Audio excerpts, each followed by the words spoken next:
How old were you and what was your first ship? 1979. Yeah.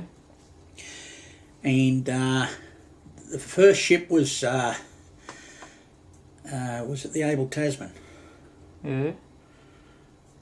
And then what was the next one after that? How old were you? 79. 45, 79. Well, I was born in 45, so 45, Yeah. 55, 65, 75. You want to lend me toes? 32 years. 30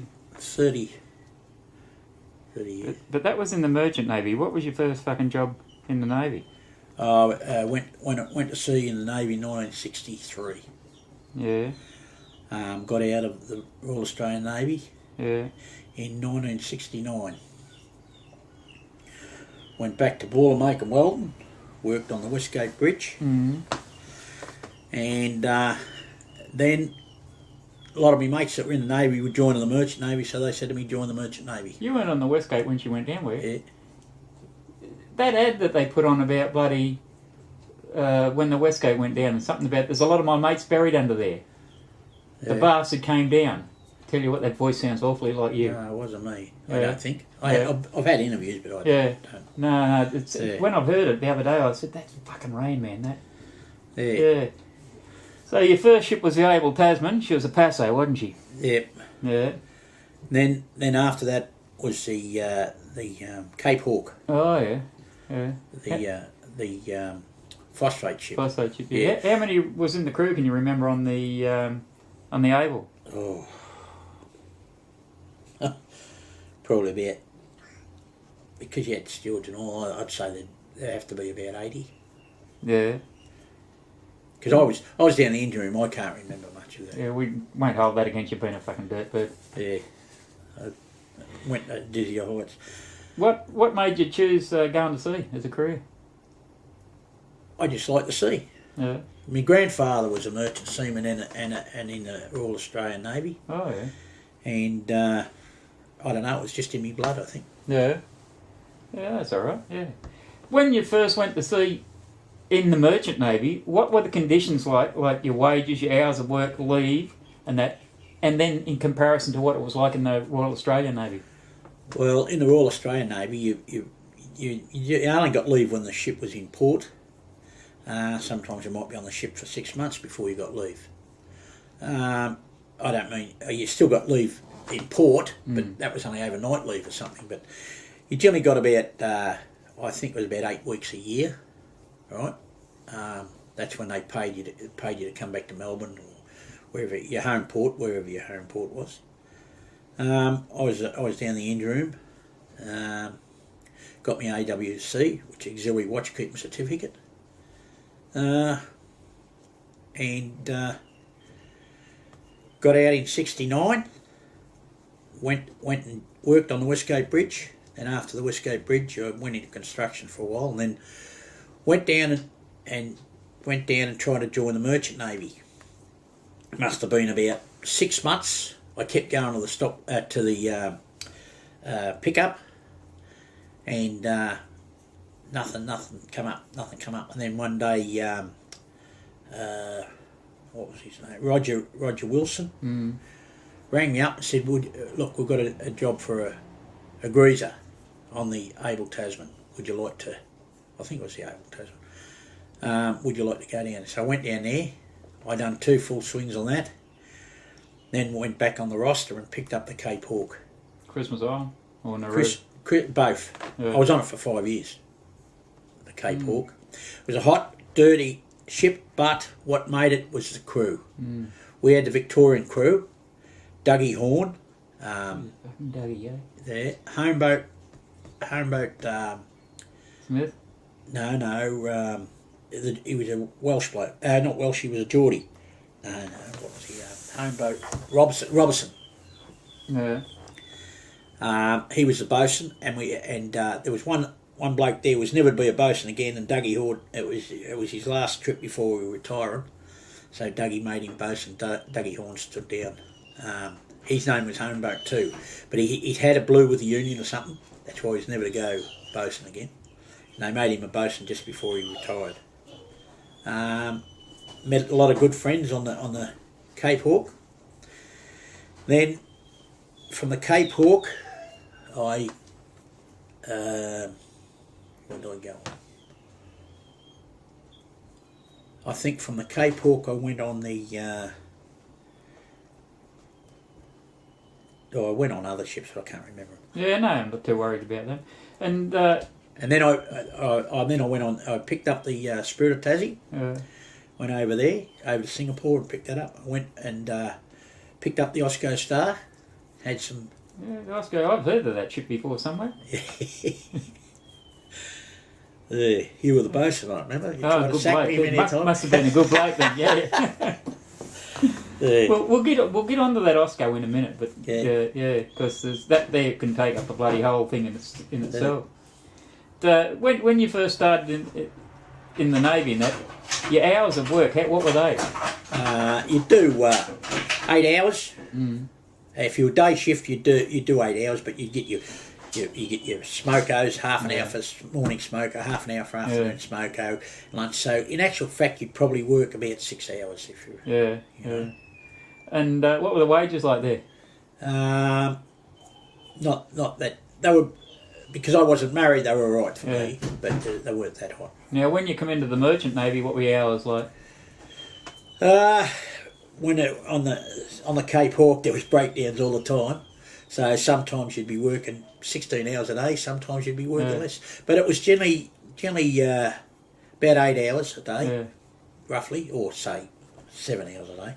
And what were your wages and your leave like there? It was day for day. 0.926 of a day for every day you worked. And they used to fly us to West Australia. We picked the ship up 90% of the time in Fremantle. Yeah. So the swings were between 6 and 8 week swings, and most of the time the Victorian part, or the Westerners, like the Eastern states, because the other swing were Western states where they were always fighting. Always, their crew never lasted. Our crew, we had the same crew all the time for the 5 years I was on there. Yeah. So yeah, it's pretty good. Yeah. The Stirling Range was similar to that too. Yeah, that's right. In them days, how long would you get in port loading and discharging? 10 days, 12 days. Loading, when you're loading at Christmas Island and Nauru, you'd load for a day. But discharging, you'd be 10 days easy. Yeah, out in the drift. Yeah. And you could also drift for any amount of time up there too, couldn't you? Yeah, well that's right. If bad weather, they wouldn't tie it to the buoys. It could be dead calm and you think what's going on, but the wind be blowing from the wrong direction. Yeah. But and then we took Gibson to Indonesia. We started a regular run to Indonesia then. Oh yeah. The bucko was Wayne Dolman. I took him under my wing and. Is that why he's a lunatic? No, he was all right.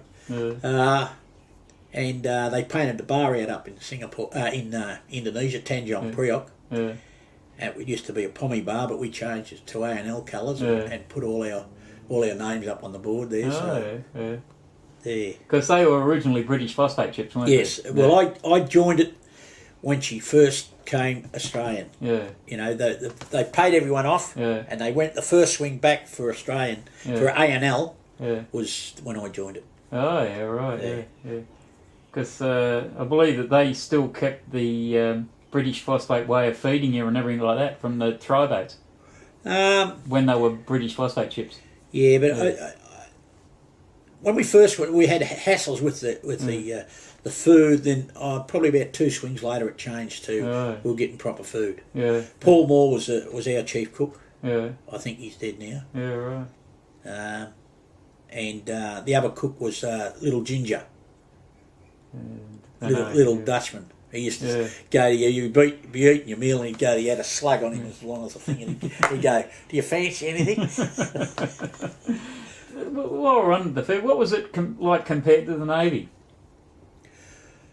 Well, the Navy was the same nearly all the time, whereas in the Merchant Navy, it was pretty much the same, but it varied a little bit. You know what I mean?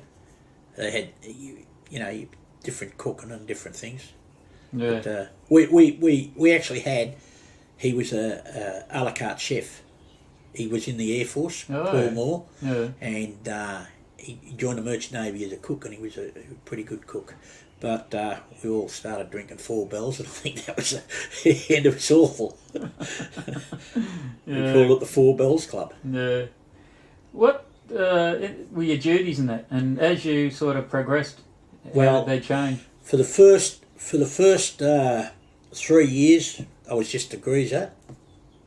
We'd done our work, but then it was just that I was knew a little bit. I used to go and help the engineers all the time. They'd call me down, and because I'm a boilermaker welder, I've done a lot of welding for them. Yeah. And then Harry Muir was the donkeyman, and he left.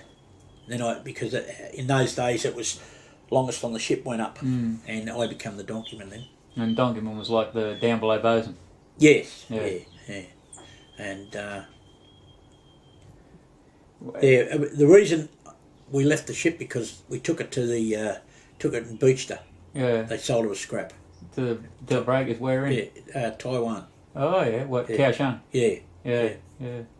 She wasn't all that old a ship, was she? Well, when they took her over there, she was a rust bucket, but she was a good ship. Yeah. When we took it over there, you didn't have to do much work. There was no work really. Yeah. The engineers made up a miniature golf course. Yeah.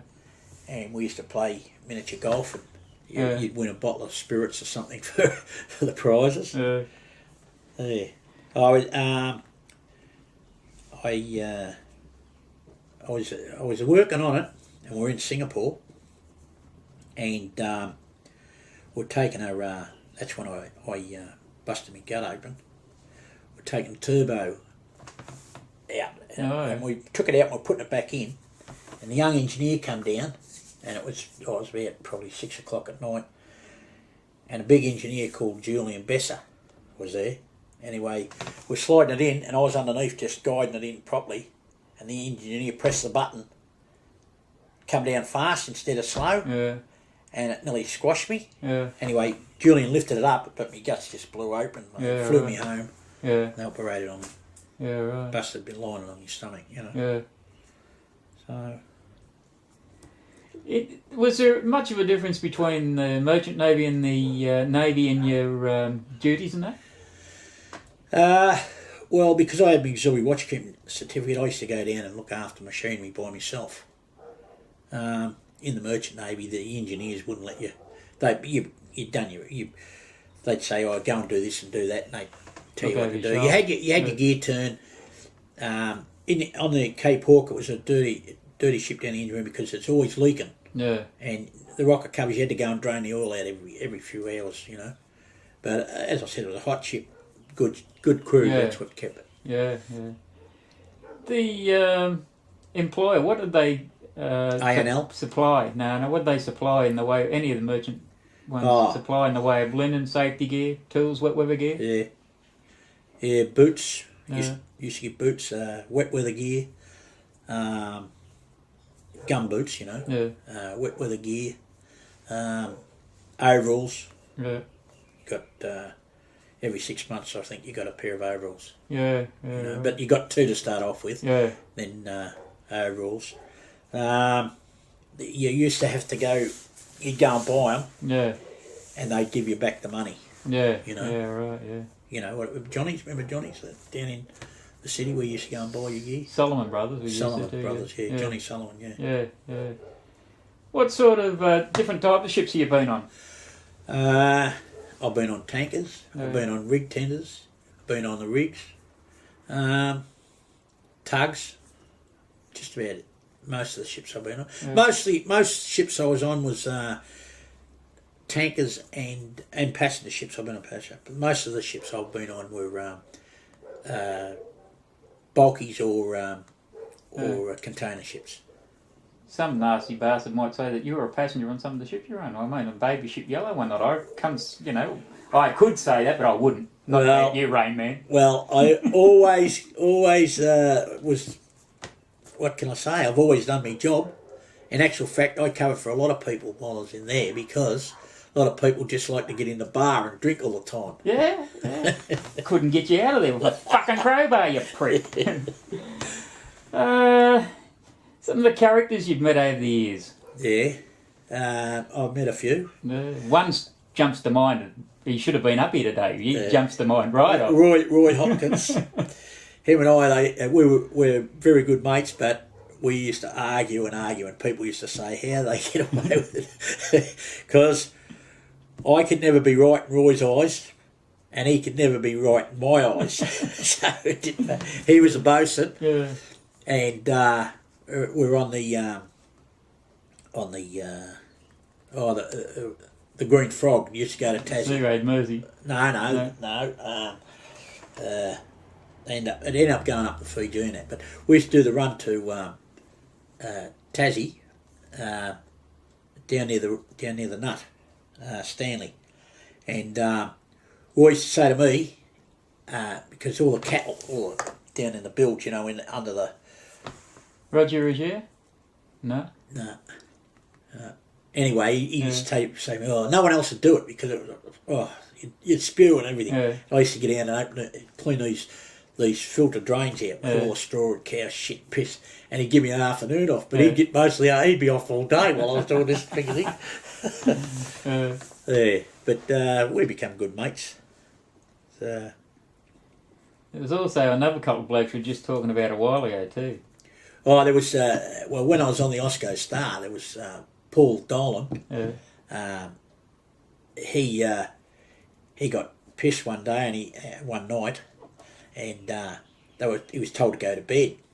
Anyway, Jimmy Douglas was in the bar with us. That was a skipper, and he was drinking. Anyway, we were all drinking away, and next minute, Paul comes sneaking back in, and Douglas said, "Get out!" So he tried to headbutt Douglas. Well, he don't remember doing it, but I had the front because I was a Dello. I had the front next morning, so he got off. There was a story on there, one of the blokes too, when we had some unsavoury characters come on board. What did Benno do? Benno, well, when we left Singapore, we first picked up the ship. We left Singapore probably about. We were all surprised because it was about 7 o'clock or 8 o'clock at night. It was 8 o'clock, just after 8. Yeah, and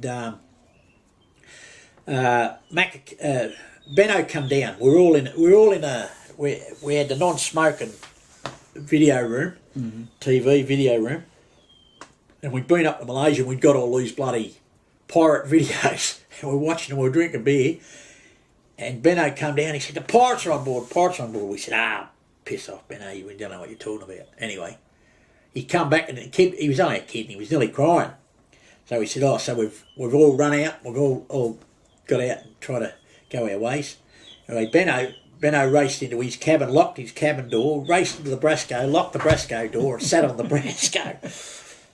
I went down. Playing his Nintendo. Yeah, and I ran down into the passageway and fell over the bucket, the mop and bucket. So I picked up the mop, and as I ran into the stairwell, he was this bloke with the cutlass. But I think I was pissed. I wouldn't have done it if I hadn't been so. I was pissed. Anyway, next thing, he's got this cutlass and I've got this mop, and I just went whack and hit him across the head. Well, he took off. Whether my reflexes were quicker than his, but he took off down the stairwell, and I started chasing him, and then all of a sudden I come to my senses. I seen this big sword in his head, so I raced down near the engine room and grabbed a big steel bar, a Jimmy bar. I chased him down. They all went out on the deck, and they tied up Jimmy Douglas and the poor old chief engineer, who was a Dutchman. Or Swede, Norwegian. They grabbed him and they said, "Who are you?" He said, "I'm the chief engineer." So they grabbed him, tied him up. And it wasn't your namesake, fucking Smithy. Yeah, Smithy, the other bloke. They said, "Who are you?" He said, "Oh, I'm just a Peggy." They said, "Well, get in your room and stay in your room." But they got what they wanted, and it was a big, long boat, and it just went away. But at the time when we were on the deck, the second engineers running around screaming and carrying on. Because there was a bloke on board called Wayne Finch. A good bloke. Yeah. Best bloke I've ever come across. Anyway, he thought, well, how am I going to get the crew? So he kept setting off all these fire alarms. And the engineers are running around trying to find out where these frigging fires are. Set off about 5 fire alarms. And the engineer said to me, he said, what's going on? I said, there's pirates on board. He said, all the fire alarms. I said, don't worry about them, get the bloody pirates. So we all raced out in the poop. Anyway, they jumped over the wall and got away. So that story that someone made up about when you had the mop in your hand and the bloke said, what do you think you're doing? And you said, just mopping the deck. Was that a little bit of a lie, was it? That was Finchy and Roy. When the journal came out, they wrote the journal out. They said that the pirate come up to me and said, what are you doing? And I said, oh, I'm only mopping the deck, mate. Lying bastards. Mates like that mean his enemies. Then when we got back to the funny thing was, we got back to Darwin, and because we all used to make up some gear and smuggle it off, cigarettes and spirits and that. Anyway, I made up this box.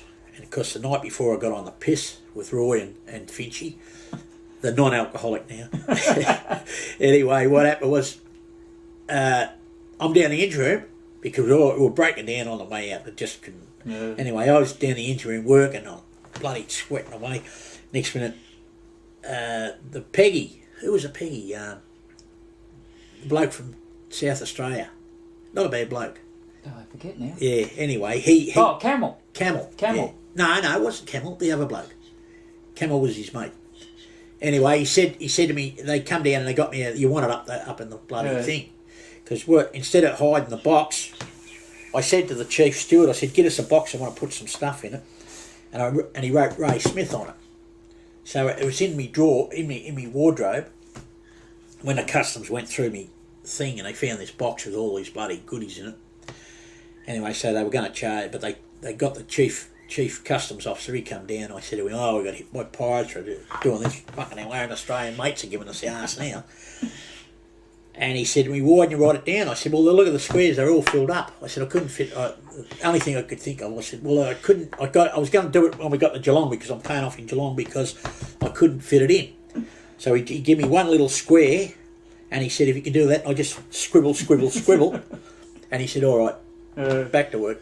And I got off with it. So, but when we got back to Geelong, we made up a sheet with crossbones, the skull and crossbones, the old pirate thing. We hung it over the side, and we broke down when we got into Geelong. We had to use the lines because we couldn't feed them out properly. We're walking up and down the wall.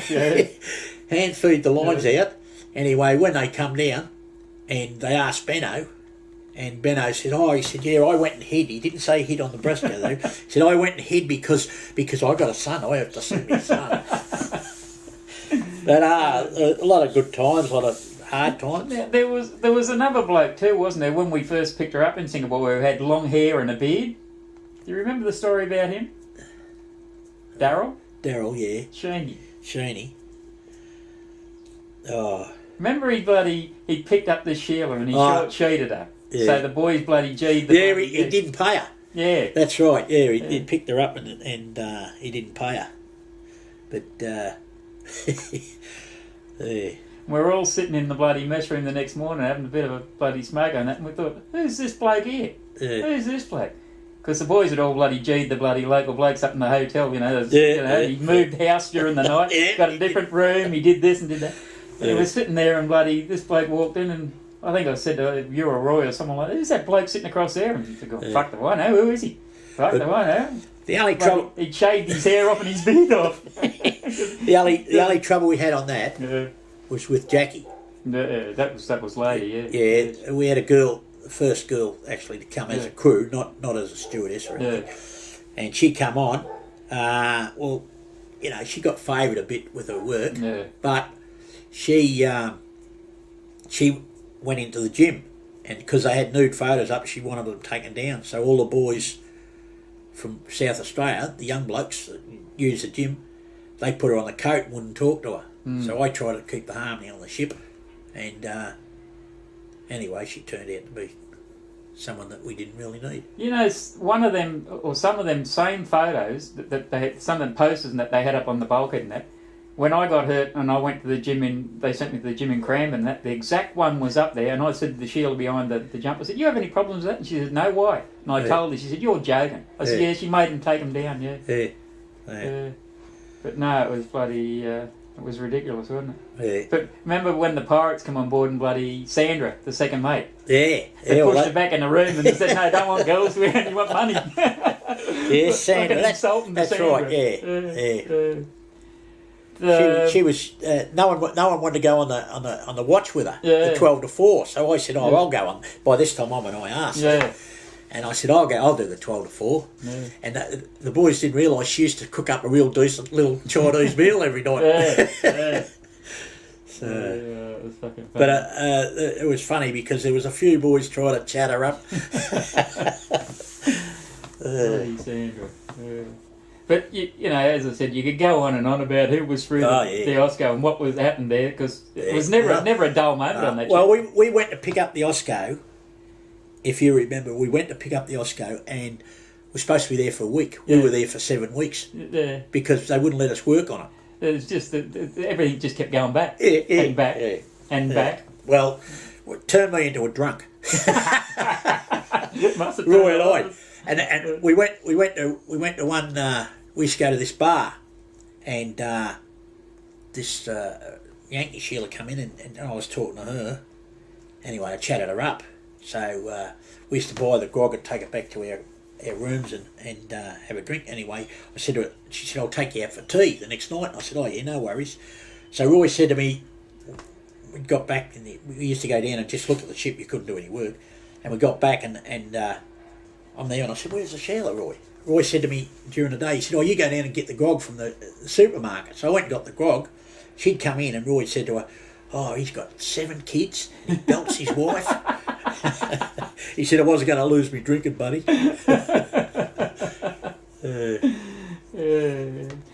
Well, we've already gone through part of the highs and lows, good times and that you've had at bloody at sea and that. There was another time on the we used to go to Korea on the memory's gone. It was a boxy. One of the Enros? No, I went on the Enro, but it wasn't the Enro. This one. Emblem or the Escort? The Escort, I think it was. Yeah. Anyway, we're in Singapore, and not Singapore, in Korea, and we're up the road. We're all drinking, carrying on. Anyway, they sent someone down to get us because they had to move the ships all of a sudden. So we went down to move the ship, and there was a big Swedish bloke. And what it used to be, if you were down the engine room, if your gear turn was down the engine room, you come up and you drove the winches. Well, there was this little Chinese third mate, and a big pommy skipper who was a fat skipper, big fat bloke, but not a bachelor, but he hated Chinese. Anyway, he's got the pilots on board, and he's saying, "Get the tugs on, get the tugs on." And we'd already got the tugs on, but he couldn't see it. And anyway, he said to the little Chinese third mate, he said, "Mister, I'm talking to you. Who do you think you are? You'll do as you're told." And I said, I didn't know he had his hand on the bloody speaker thing. And I said, why don't you shut up, you big fat cunt. Right? Anyway, when we got it all, we went back, and this Swedish bloke come up and he said, I'm supposed to be on the... I said, "Well, where you been?" We'd already done it. He said, "That's mine, you don't do that." So I was going to have a go at him, and he's bolted down the engine room. He locked himself down the engine room when we come back. So we go to put the gangway down, and all the boys come up, and they said, "See you later. You got your bags packed?" I said, "What for?" They said, "We heard it up the forecastle." You tell the big fat cunt. And anyway, the skipper said, "Could Ray Smith please come to the bridge?"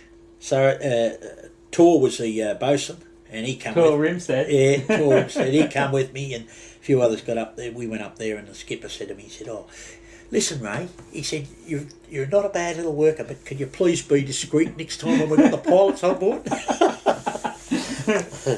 That was one of the, good times. Yeah. What does the seaman gender in Australian media, and how did it influence shipboard life and the welfare of seamen and their families? Well, it's hard for seamen. It cost me my marriage, but she wanted me to give the Merchant Navy away, but I said, well, where else are you going to get good money? Because by this time, the money had increased, it had doubled from what we were getting before. But now and then, sort of, the leave was the best part of it. Yeah. You know, We better clarify something here. It was going to sea that cost you marriage, not the Seaman's Union. no, going to sea. That's what I said. Yeah. But I asked her what does the Seaman's Union mean to you? Oh, it meant a lot to me. Yeah. I was a Dello. A lot of people don't like being Dellos, but I was a Dello. I'd rather go and talk to someone than scream and yell at them. I'm a bit different now. But yeah, you're still alive, aren't you? You're not fucking dead. But I mean, and then they sent me away up to the basin to the Union School, which was very good. And I was involved with May Day marches and everything. But it was like one big happy family. Talking about May Day marches, one stage there you thought you was a traffic cop or something, didn't you? I had to let Mick out. He's boxed in, so I just stood out in the traffic and held my arms up and waved. The next minute we got him out. They said, you could be booked for that, you know. I said, well, he had to get out. Yeah, that's true. That's true. But how did it influence your shipboard life? In what way? In the way it influenced the shipboard life. Oh, well, I think, you know, because you meet a lot of people. I wish I still was at sea. But circumstances don't. I wouldn't pass the medical now anyway. But, you know, it's sort of the union. The only trouble with the union now, don't get me wrong, they probably are. But when I was there and the wharfies took over, they still should have had a seaman representative in Melbourne, because they didn't have a seaman. Every time you'd ring them up, we'll do something. I was on the rig tenders at the time, the big money. But you ring them up and no one will do anything. They don't know, yeah. And nowadays, different friends have told me nowadays, the people that are in, they're not interested in the union. They don't want to pay their rolling fund money, and they're just there. And you know, a lot of them don't want to work, but they just want the money. Yeah, you know. Yeah, that's right. Yeah. And you get some of the older. Look, we've all been bludgers sometime in our life. Right? Well, you know, sometimes you find a way of getting out of doing a job or something. It's like like one day I was on a ship, and the chief engineer said to me, he said, Ray, I want you to go down and paint the purifier room out. And I hate painting at any time. I said, all right, no worries. So I went down, I went up to the forecastle and got some paint, and I got some white and some red. Mixed it together, it came out pink. I sprayed this in. It looked nice. But the chief engineer was going to sack me. Said, hey, you're a friggin' idiot, you'll never get a paint job again. So That was one way of getting out of work, you bastard, yeah. What sort of disputes and that have you been in? Oh, I've been in a few. We're in quite a few. One time we jacked the ship up because when we went over the asbestos, that was the Rocky Giant. We bought it out from Singapore, and because I had a bit of welding experience, they put me in charge of the two Chinese welders, and plus another AB was a welder. And when we got out, there was all asbestos coming down because they were throwing it all off. So we had one engineer that he was very thin bloke, but a nice bloke, but he had asbestosis. And all his family had died from it, and he was dying from it. He come from that mining town over in Western Australia. Oh, yeah. They're all dead in actual fact. He's probably dead now, the poor bloke. But anyway, he stuck up. Now we got in touch with the union, and that was the only time the unions really let me down, because the engineers were the weakest union of the lot, the Institute. Anyway, they were down there straight away. And they put us in a motel, and then they sent us home because until they got rid of all the stuff. And what was the Rocky Giant? She come over the west, working over the west. I picked it up on a pickup, and she was putting rocks down over the pipes because when the storms come, the pipes snake. Yeah. So they put all the rocks down, and they put the small rocks first, medium sized, then the big ones on top. And it used to travel about 5 k's, 5 knots, right? But it just do about 5Ks in about 10 hours, right? And anyway, we used to do a lot of fishing there off the boat because deep sea. And anyway, I caught this big trevally, and Benno was there, and Benno caught a trevally too, right? He said, "Oh, I'm going to take this." This trevally was about 4 foot in length. He said, "I'm going to take this trevally home," and he said, "My uncle's a fisherman. I'm going to show him, you know." So he put it in the freezer. Anyway, I'd caught one at dinner time. Then I went back to work, and then when I knocked off at 6, we used to do 12 hours then. Knocked off work and I come back, and I said, "Where's my trevally?" They were using it for bait because they were catching red emperor. Yeah. So I caught 2 big red emperor, and I thought, "Oh, this is good." And I'm standing with a photo. Yeah. And the little cook, Bernie, I think his name was. Anyway, he's when the photo came out, here's this Bernie standing behind with 2 bigger red emperors, you know. So my fish did big. But other than that, yeah. Getting back to the disputes and that, I don't know how we got off them. What other disputes have you been in? Well, I You was in the wharfie dispute one. over the bloody trevally, did you? Yeah, the wharfie one. Yeah. Well, we when we were on this rocky giant, there was one of the ABs. He come back pissed, and because it was, I think it was Dutch. I think it was Dutch engineers and that, and mates, and we had an Aussie skipper but the Dutch bloke was in charge. Anyway, he come back up and he called this Dutch bloke a prick, and he went up on the wings of the bridge and tried to throw him off the wing of the bridge in port. Anyway, they sacked him straight away, and they were going to make him pay his own way home. So we called a meeting. We said, "Well, we're not going to work. We're not going to do nothing until the union get down here." The union come down from the west. They got him his fare home, but we found out he went to court and he got kicked out of the industry. Yeah, right. Because you're not allowed to manhandle a skipper. You know? Yeah. But he did. He had him by the throat. We tried to throw him off the wing of the bridge. The other dispute was the wharfies dispute when they sacked him. I was down there every day, you know. And we've had a couple of ships where the ships have... we've gone down and helped the ships, you know, taking them down beer or taking them down stuffing, and spoke to the boys on board when they've jacked them up. Yeah. Stop work meetings. Yeah, very good. The importance of them. Well, I think that it's a shame because they're sort of fading away, because not many people go. I don't go now because I've been cook, but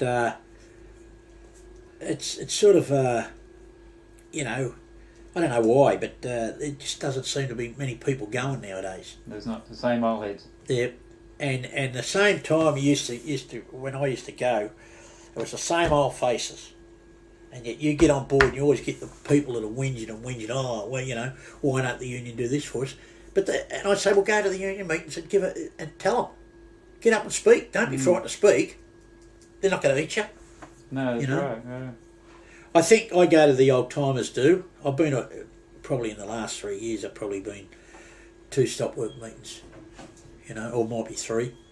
I went to the old timers do last year, and but I was pretty crook anyway. So Crook from the piss. no, I get prostate cancer. Knocked me around a bit. Yeah. How were seamen selected for jobs? Well, it used to be the pickup. And that's what I said. I went 6 months to the pickup every day and couldn't get nothing. Yeah. And then I finally, and it's the way it was, because I got a job down at Lynx doing hydraulic pipes, welding up hydraulic pipes, and it was good money at the time. It was $18 an hour, and there was plenty of overtime, plenty of this and that. Anyway, I worked there for 4 weeks, but the boss used to give me an hour and a half off to go to the pickup, right? Anyway, I ended up getting the ship in the Merchant Navy and went, and then my mate that I got the job, he paid his house off. He ended up working about 8 years there. Yeah. Paid his house off, and I said, "Lucky bastard."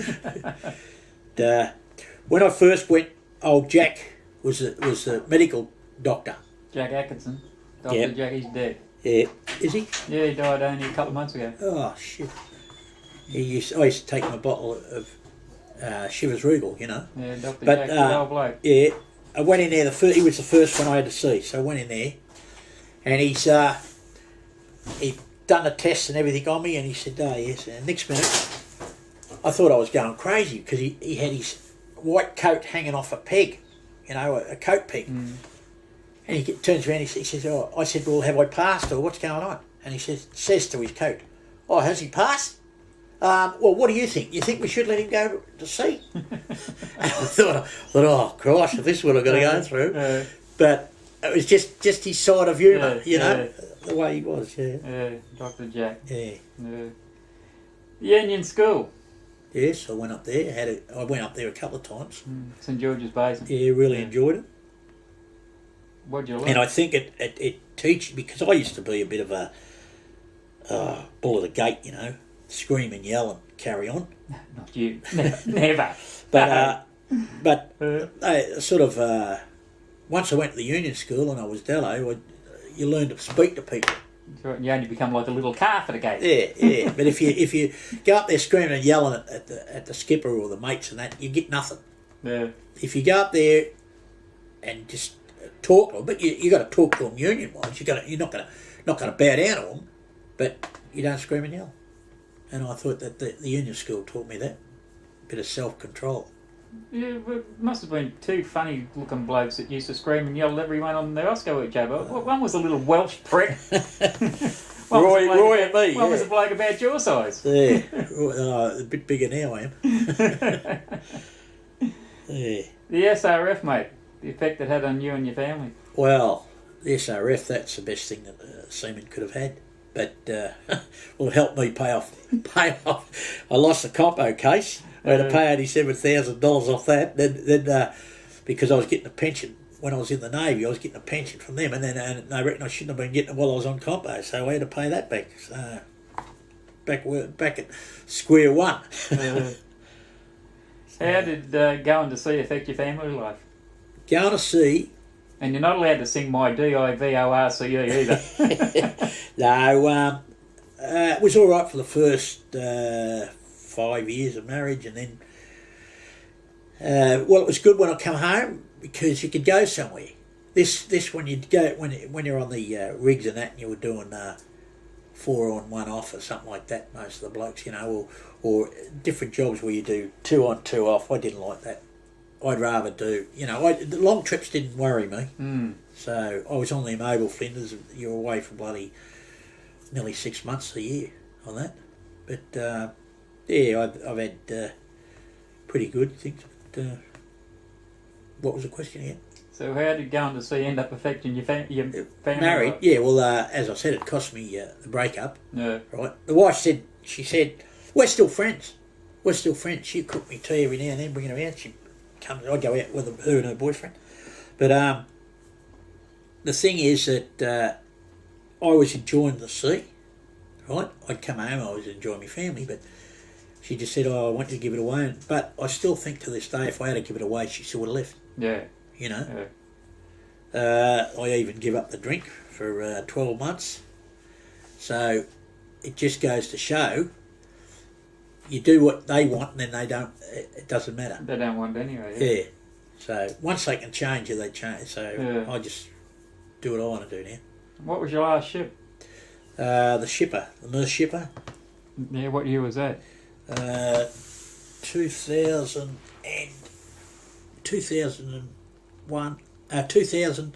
to 2001. And you retired in 2001, eh? No, I busted my shoulder. You busted your shoulder? Yeah, I had 3 operations on my shoulder. Yeah. And I was on compo for 4.5 years. Jesus Christ, yeah. Yeah.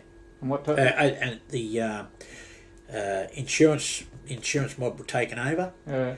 And I've just found out the other day there's some little loophole where they were supposed to pay super, but they didn't pay super. No super went in my bank for the 4.5 years I was on compo. Yeah. And what year was it you retired then? 2001. No.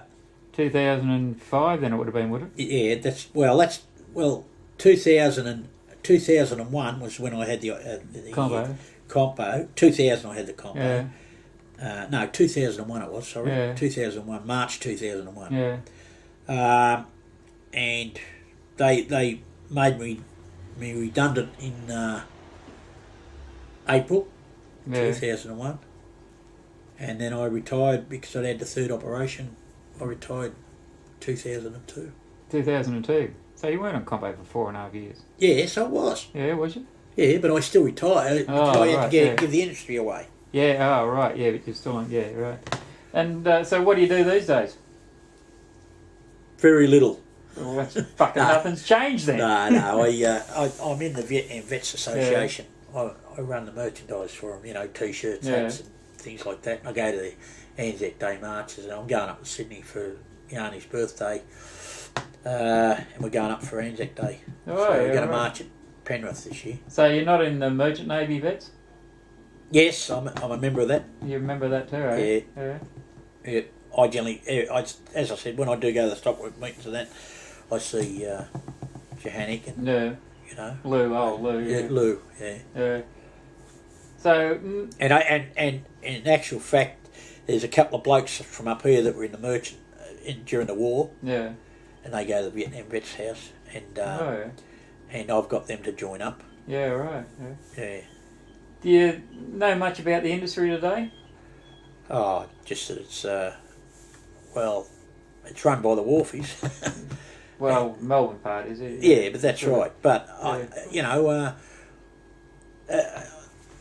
just that people don't seem to be as interested nowadays. Mm. You know what I mean? A lot of young, now different people go on different ships. They might come and see me now and then, and because I had the cancer, I had a lot of visitors come and see me, but they tell me the young people are not interested. No. You know, No, a lot of it's a them shame because I think what they got to do is get more going to the union school. Got to restart the union school, yeah. Yeah, Because it's Yeah. been bloody lapse. yeah. Yeah. Well, mate, that's about it. Unless you got anything else you want to add to that. Yeah. That's me monsters. That's his daughter's dogs. Yeah. Oh, yeah. What are they doing, Fox? Nothing really. It's just that, as I said, when you sort of retire, you're sort of forgotten. I remembered you. Yeah. I'm sure. Look, I'm sure Roy won't forget you. Different times I've rang different players. You Yeah. know, they're not home. I ring and they're not home, but I've rang you a couple of times. Have you? Yeah, How come I haven't answered? because you probably know it's me. How come I didn't get an invite to your 60th then? Well, No wonder you're fucking forgotten. no, hey, as I said, it was open. It was just going to be a bit of a party, and next minute it was blown into a full. It cost me $2.5 grand. And how come you never brought up in the bloody whatchamacallit about the time you tried to give me a heart attack on the Osco when I was cleaning out the Rosie in the bloody change room? Oh, were you there that time? Remember that fucking shit house we used to have in the change room? Yeah.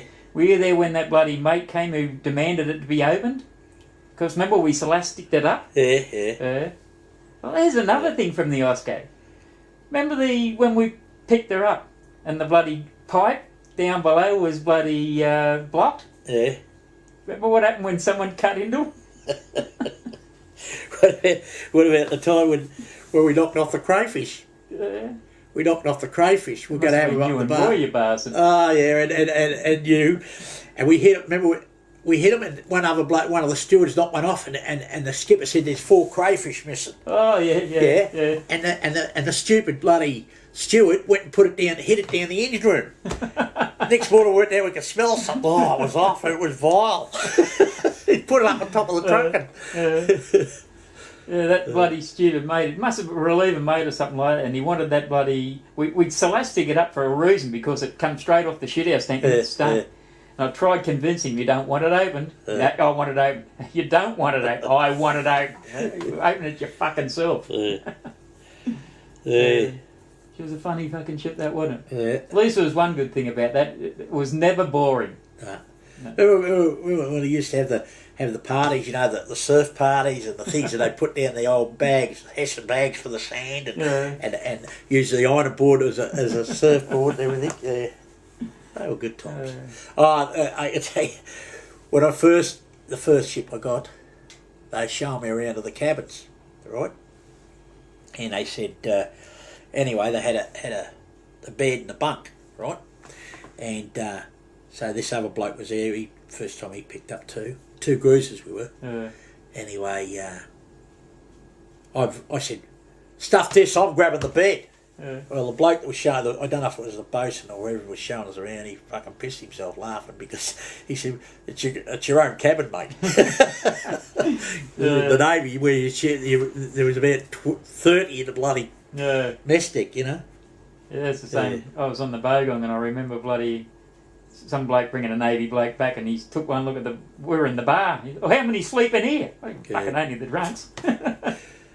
Yeah, well, I got me life membership badge. Oh, yeah. Yeah. But the only thing with the Wharfies, they got a real nice, real good one. Yeah. And we got one, like a tinny one. Yeah? Yeah. I didn't know that. Yeah, well, Paul next door, he got his. He got a better one than what I got. Yeah, right. Ah, that's piss poor, that then. Yeah. I didn't know that, mate. Yeah. What was Paul? Was he a Wharfie, is he? Yeah, he was. Yeah, he works up at the club now. Like yeah, right. Yeah,